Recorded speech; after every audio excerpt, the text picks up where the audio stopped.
Next, eto. Huwag ho kayong gumawa ng excuse at sinulat niyo doon, PhilHealth, I'm sorry. Okay, I just signed it. I did not read it. O, utang na loob. I'm saying this because I have clients. Ang reply mo sa PhilHealth is just, I just signed it. Okay? That is the worst excuse. It is an irresponsible excuse.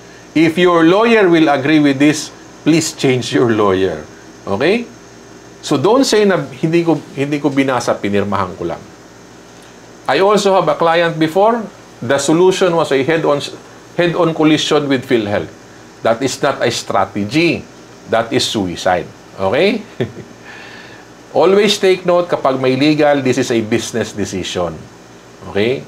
When you go on head-on collision with PhilHealth, take note, it's a quasi-judicial, it is an organization, talo ho kayo. Okay? Lahat ho itatapon sa inyo. You will discover that the PRC will join, the NBI will join, okay? And the BIR will also join on your case. Okay? So, as much as possible, avoid a head-on collision.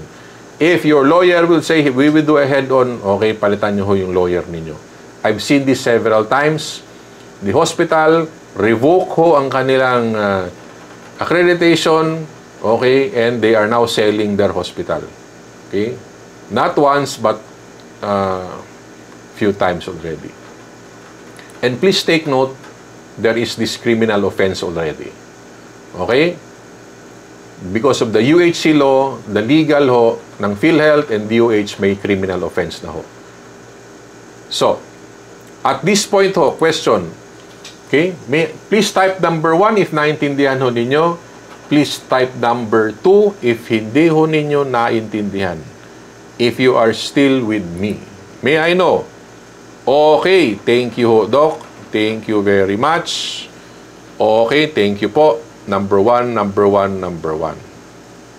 Okay.